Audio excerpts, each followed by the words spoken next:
My parents think my husband would be perfect for my parasitic sister at their anniversary party. But my husband asked if the neighbor was also perfect for my father. This weekend, my parents invited my husband Blake and me to a special dinner with other family members to celebrate their 30th wedding anniversary. Anyone would go to their parents' anniversary because it's a family gathering, right? But honestly, I have mixed feelings about going. The main reason I feel so hesitant has to do with my sister. You see, my younger sister Tessa and I have never been very close. Even though we're only 2 years apart, we don't have a strong bond. A lot of this has to do with how she feels about me. She holds a lot of resentment, and it's been like that since we were kids. When we were little, our parents were really strict, especially our mom. She spent years in the army, and that mindset definitely showed in how she raised us. She was always pushing us to compete against each other. It didn't matter what it was. Running to catch the school bus in the morning or trying to outdo each other with chores. Everything felt like a competition between the two of us. That wasn't just about doing your best. It was about doing better than your sister. At first, I think the competition between Tessa and me wasn't so bad.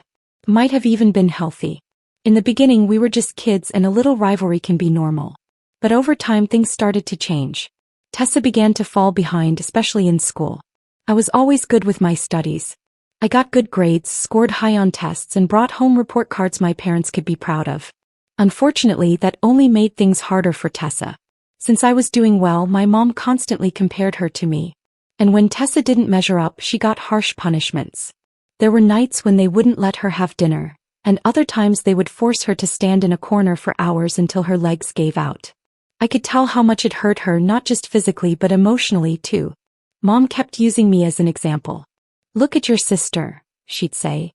"Why can't you be more like her?" She even forced me to tutor Tessa, thinking that if I helped her study, her grades would improve. I didn't mind helping. I wanted to, but it was hard to help her when she felt so much pressure from our mother. The truth was, Tessa didn't enjoy studying. It wasn't her thing. She was more of a playful and active kid who liked to be outdoors, running around and using her imagination. Sitting still with a book simply didn't interest her, no matter how much they tried to make it happen. Over the years, it became increasingly clear that the constant comparisons and pressure had taken a toll on Tessa. She started to resent me. And honestly, I can understand why. She felt like she was always a step behind, always coming up short no matter how hard she tried. But I didn't enjoy being the focus of my mother's attention either. I hated it too. Not only did I feel bad for Tessa, but I also lived with my own pressure of not being good enough for my mother at some point, of failing a test or not living up to her expectations. I was vocal with my mother about Tessa and what I saw, but that only served to earn me a punishment too. Then, right before I left for college, something happened that shook our whole family. Tessa did something drastic. She took a whole bottle of sleeping pills. Luckily, our parents found her in time and rushed her to the hospital. The doctors were able to save her. But that moment changed everything. It was as if someone had removed the blindfold from my parents, especially my mom. For the first time, they realized how much pain Tessa had been hiding, how deeply she had been suffering all those years. It took something that serious, something that could have ended in tragedy, for them to finally see the damage that had been building up inside her for so long. After the overdose, things really changed at home. My parents started attending therapy sessions with Tessa to help them understand what was happening. Since then, they've treated her like she was made of glass, as if any wrong word or a little pressure could make her break. Over the years, I've apologized to my sister more than once. I've told her how sorry I am for not having been more aware, for not sticking up for her more when we were younger. I've tried to make things right, at least between the two of us. But even now, so many years later, I still feel like my parents continue treating her like a child. They're overcompensating for all the harm they did to her. And I don't think that's good either. After high school, when my mom wanted Tessa to go to college, my sister threatened to commit suicide again, saying she couldn't live away from home and didn't really need higher education. So she never went. Without a degree, not even good grades, she couldn't get a steady, good-paying job. Even when she does get employed, she has trouble keeping it. Whether it's because she misses too much work or ends up clashing with her coworkers, she eventually gets fired. It's like a pattern that keeps repeating. Tessa still lives at home, doesn't pay rent, and depends on our parents for everything. Food, bills, daily expenses, you name it. To be clear, my sister doesn't have any diagnosed mental illness right now other than the depression she struggled with back then. She goes to therapy now and then and she's doing okay now. She's functional. She's not struggling like she was before. In fact, she has a group of friends she hangs out with. They mostly party. It's not exactly a healthy crowd, but at least she's not a loner. The only thing is she does it all with her parents' money. And I think that's what frustrates me the most. My parents never push her, never challenge her, never ask her to take responsibility. They're afraid. And I get it. They're afraid of pushing her too hard, of her doing something drastic again. And she knows it. She knows exactly how to take advantage of that fear. Sometimes it really seems like she uses it to her advantage. So, when they started asking me to send money to help with daily expenses, I had to refuse. I know they're retired and don't have the same income they used to. And since Tessa doesn't contribute anything, it's clear they aren't going to get very far with their savings. But I can't send them money every month to help while my sister lives like she doesn't have a care in the world. Now, my husband Blake knows my whole family history. He can't stand my sister. And it's not just because she's a deadbeat daughter to my parents, but also because she has made him feel very uncomfortable on several occasions. You see, Tessa constantly flirts with my husband. From the day she met him, she has always acted overly affectionate towards him. She tries to be close to him and even makes suggestive comments that are completely inappropriate. She does it under the excuse of being playful or friendly. And if I call her out on it, she plays it down, laughs, and acts like it's a joke. What makes all this even worse is how my parents respond to these situations. They don't see it for what it really is. Instead of putting Tessa in her place or supporting me, they completely dismiss it. They say it's just an innocent crush, like some silly kid thing. Sometimes they even make little comments that sound like they're subtly encouraging her. For example, when Blake first met my parents, we were all sitting together chatting. Suddenly, my mom said to Blake, who was just my boyfriend at the time, something like, "You are really funny. You know, you'd actually make a much better match for my other daughter, Tessa. You two have the same kind of humor." Then my dad chimed in agreeing with her. He told Blake something like, "Yeah, Tessa is really funny. Someone like her would probably be more fun for you." Since Blake and I were so surprised by their comments at first, we thought maybe they were just joking and tried to laugh it off. But over the years, my parents have kept bringing up the idea that Blake would have been a better match for my sister. It's like a recurring theme they have never let go of. Again and again they've said things like, "He's so much more like Tessa," or commented on how Blake and Tessa have such similar personalities, as if that meant he ended up with the wrong daughter.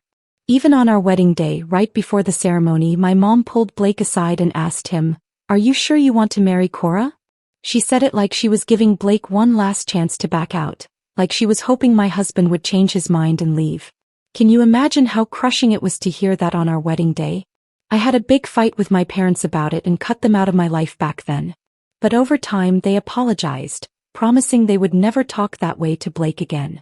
However, at Tessa's next birthday, they went out of their way to get Blake to stand next to her for photos or videos. Blake simply said no, and we ended up leaving early before they cut the cake. We understood our parents weren't going to change and that this was something that would continue. After that, my mom tried to justify it by saying, "Tessa has never had a boyfriend, so she's just got a crush on Blake because he's so handsome and she likes being around him. That maybe being around him more will help her set a goal to become better and get someone like him for herself." My dad isn't much better. He said things like, "What's the harm in standing next to her for a picture if it makes your sister happy?" We stopped attending family events that involve Tessa. No birthdays, no gatherings, nothing. We've completely distanced ourselves. I stopped visiting my parents completely, and Blake did too. However, my mother insists we attend this time because she has invited all my cousins and extended family and doesn't want me to miss out because people might start asking questions. But I already know what's going to happen because Tessa will be there and neither of us wants to go, especially Blake. While it bothers me, I wouldn't have married him if I thought he might leave me for that loser. It's just the disrespect towards me.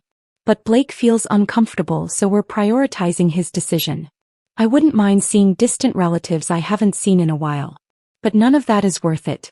I'm not making this post to ask if I should go or not, but to tell about my family and get this off my chest, as the invitation has made me think a lot about my life as a child. After thinking about my parents' invitation, Blake said something to me that has also made me think. He says that if we don't go, my parents will surely have to invent an excuse for why I'm not at their anniversary, and it will be something that won't make me look good. He thinks we should go. And if Tessa gets out of line, it would be the perfect opportunity to put them in their place right in front of everyone. There would be no excuses for them to tell relatives or friends a different story later. I'm not saying it's a bad plan, but I'm thinking about it because it could also go horribly wrong. What if they turn everyone against us? What if the family takes their side? But then again, maybe it's time people knew the truth about what's been happening. Blake has a point. For years, we've been the ones leaving quietly, the ones avoiding confrontation. Maybe it's time to stand our ground and let everyone see what we've been dealing with. At least then, if relationships end, it won't be because we ran away. It'll be because we finally told the truth. We talked about it for hours that night, weighing the pros and cons. Blake was surprisingly calm about the whole thing, which made me realize how much this has been eating at him too. He's been putting up with Tessa's inappropriate behavior and my parents' comments for years, all for my sake. Cora, he said, taking my hand, I love you and I'll support whatever decision you make. But I think we need to stop letting them make us the villains in their story. If we're going to be painted as the bad guys anyway, at least let it be for standing up for ourselves. His words hit me hard. He was right. We had been tiptoeing around their feelings for so long that we'd forgotten about our own. We'd been so afraid of causing drama that we'd allowed ourselves to become doormats. That night I made the decision. We would go to the anniversary party. But this time we wouldn't quietly leave if things got uncomfortable. This time we would speak up. If they wanted to play their games in front of the whole family, then the whole family would get to hear our side of the story too.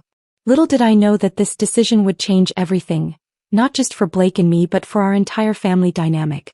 Some bridges were about to be burned and honestly I was ready to light the match. Well, we decided to go to my parents' wedding anniversary and honestly I think the outcome is pretty positive. During the event, my parents were clearly excited to see me. My mom gave me a big hug and said she honestly didn't think I'd come and was so happy I did. I just nodded and smiled. Everything was going relatively well until dinner. We were all sitting around the table catching up, making small talk. Then one of my aunts, Aunt Patricia, casually mentioned that all the cousins were already married or in relationships except Tessa. She laughed a little and asked her half-jokingly why she was still single and if maybe she was dating someone she wanted to marry soon. Tessa just smiled awkwardly and blushed like she was trying to hide something. And then one of my cousins, Jake, playfully shouted, "Come on, Tessa, spill. Do you have someone hidden away somewhere?" That's when my mom, without missing a beat, said loudly, "Oh, I don't know if she has a boyfriend, but she's got a big crush on her sister's husband." She pointed to Blake and laughed like a 5-year-old kid with a crush on her teacher. My dad joined in the laughter, laughing even harder. I glared at my mother from where I was, but she didn't even notice. She was too busy laughing and talking to Aunt Patricia, saying something about how Tessa had a crush on Blake for so many years. Then, as if that wasn't enough, Aunt Patricia turned towards Blake and asked him loudly and thoughtlessly, "Do you have any brothers or cousins Tessa could date?" Some of the relatives actually laughed when they heard this. Tessa just stood there blushing, smiling slightly. She didn't try to stop my parents. She didn't try to change the subject. She just stood there enjoying the attention like it was a compliment. I felt the heat rising in my face, but I calmed myself down because we had prepared for this. I was going to say something, but I was going to say it loud enough for everyone to hear. I wasn't going to wait to get a text from a slightly deaf cousin the next day asking why I humiliated my parents. I turned towards my mother and said, "How dare you talk about my husband like this?" The whole table went silent and started listening. I told them, "You promised me, both of you, that you wouldn't cross this line again. You swore you would respect our boundaries and stop putting us in awkward situations. But here we are again. You're laughing about my sister having a crush on my husband. You find it funny because you're just as ridiculous as she is." Then I addressed the rest of the table, my cousins, aunts, and uncles, and said, "Let me ask you a question. How many of you think it's okay for someone to openly say they have a crush on their own sibling's partner, and for the whole family to laugh about it like it's a comedy scene? Do you really think this is normal?" Suddenly no one had an answer. Then I turned towards Tessa. I just let it all out. "You've been acting like a pervert towards my husband for years. You flirt with him every time we're around. You've sent him text messages late at night, even though he's never replied and has asked you to stop. You try to stand too close to him. You touch him when he's clearly uncomfortable. And you act like it's all a joke." Tessa's face fell immediately. I looked around the table and continued, "And you all think this is funny. You really think it's okay for someone to act like this towards their sister's husband?" I turned to my parents and said, "And you too? How many times have you made comments about how Blake and Tessa would make a great couple? You've been doing this for years. You even said things like that on our wedding day. Do you realize how sick that is? How incredibly disrespectful it is, not just to me but to my husband. Everyone was completely silent. I was so mad at Aunt Patricia too for going along with my mother's joke. So I looked her directly in the eye and asked, would you ever say these kinds of things about your own daughter's partner? Would you tell your son-in-law he'd be a better match for someone else in the family? Would you let your daughter act like this towards someone else's husband? She looked surprised and then slowly shook her head. Exactly. That's what I damn well thought. So, why is it okay when my parents do it to me? My dad looked like he was about to explode. His face was red, his fist clenched on the table, but I told him, don't you dare say a word. Don't even try. I think Mom and your neighbor Mrs. Henderson seem to have excellent chemistry. Maybe they should be together too. Nothing. Just a thought. Always innocent, right? Of course he was furious after that. My mother, on the other hand, started to panic. She tried to laugh it off with a shaky voice, saying, I didn't mean anything by it. Come on, it's not a big deal. It's just an innocent crush. We've always joked like that about Blake and Tessa. I'm sorry, but it really is funny. And I wasn't trying to offend anyone. That's when Blake, who had also practiced his part, spoke to my mother. Oh, I get it. Since everything is a joke to you, I guess cheating on your husband years ago was just fun too, right? I think it's time for all of us to have a laugh. Come on, start laughing. All while gesturing for them to laugh. My mother froze with wide eyes. Blake continued. I guess you also had an innocent crush on the neighbor, right? And I guess when you decided to sleep with him it didn't mean anything. It was just for fun, wasn't it? What Blake had said was completely true. This was an ugly little secret they had kept for years and kept secret from everyone. A long time ago my mother had cheated on my father with our neighbor Mr. Henderson, and when he found out she begged him not to leave. He only stayed for me and Tessa. Over time he seemed to have forgiven her, or at least moved past it. But Blake knows this truth because I told him. He's kept it a secret for many years. But before coming to dinner he asked me if it was okay for him to use this to defend himself. And my answer was, you have free rein to use all the ammo you want. My mother came out of her shock and immediately started yelling at Blake. She wasn't in joke mode anymore. She yelled that Blake had no right to throw that in her face and that he had crossed the line. My dad also defended my mother, calling Blake disrespectful and incredibly low. But I was also going to defend my husband. And I told them, you crossed the line the moment you turned my husband into the punchline of your weird jokes. The moment you kept defending Tessa like she was a harmless child when she has been making my husband uncomfortable for years. It's pretty creepy that a grown woman like Tessa has a crush on her brother-in-law. She's not a kid. She's a damn grown semi-functional adult who should become completely functional with a wake-up call. I don't know, maybe a kick in the pants to send her out on her own.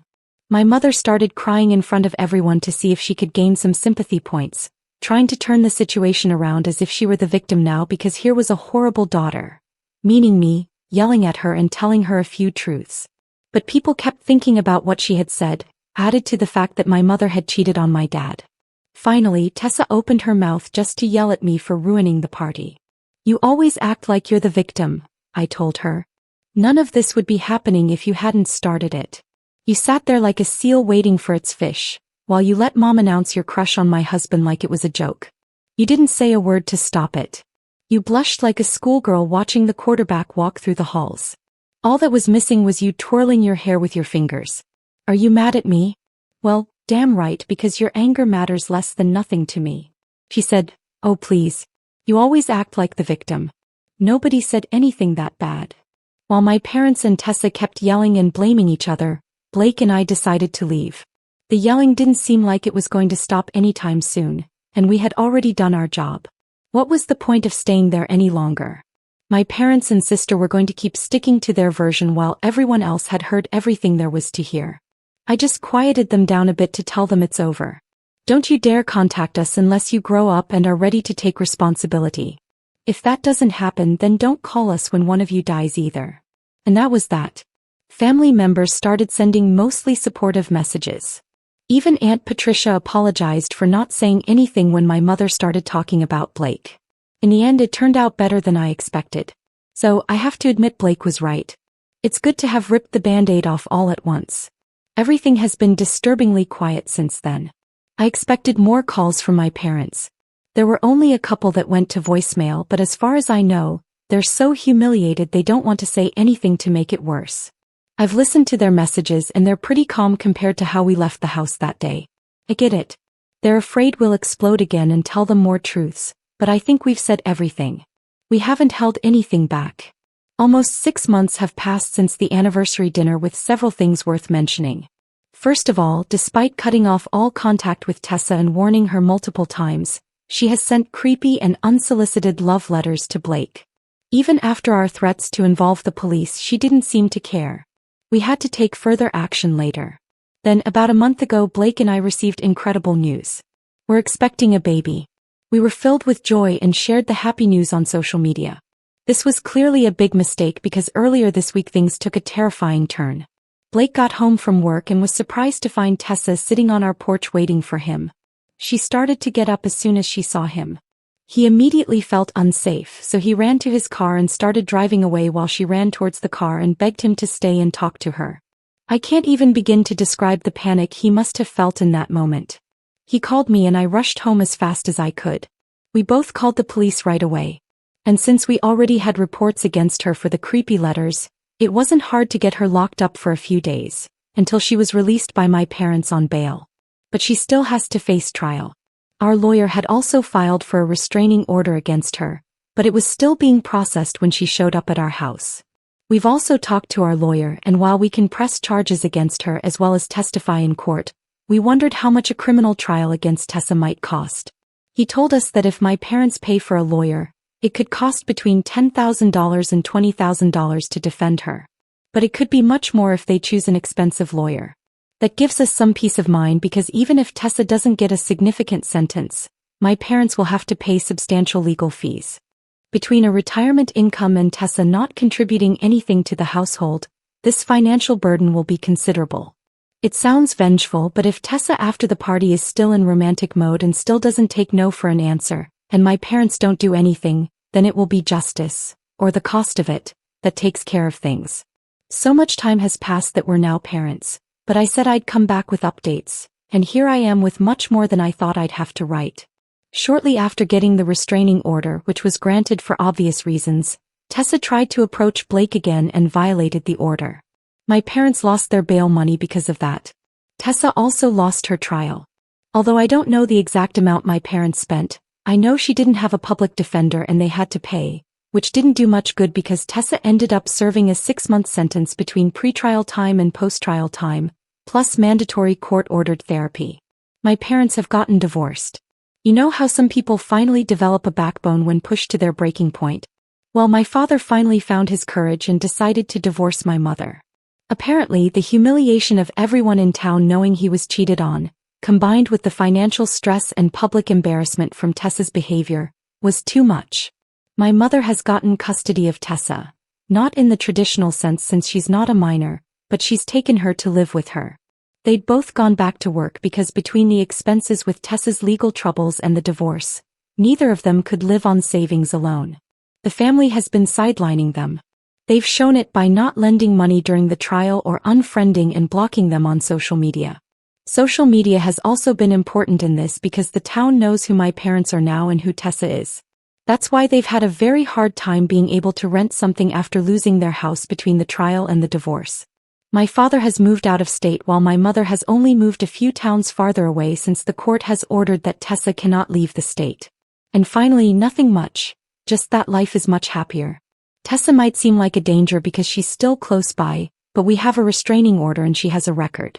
Not even she is stupid enough to try to spend more time in prison. Thank you all for reading and for the support during this crazy journey. Life has taken a turn I never imagined when my parents first invited us to that anniversary party. But here we are, stronger, more united, and finally at peace. Blake and I are focused on our new little family now, and for the first time in years, we can honestly say we're truly happy.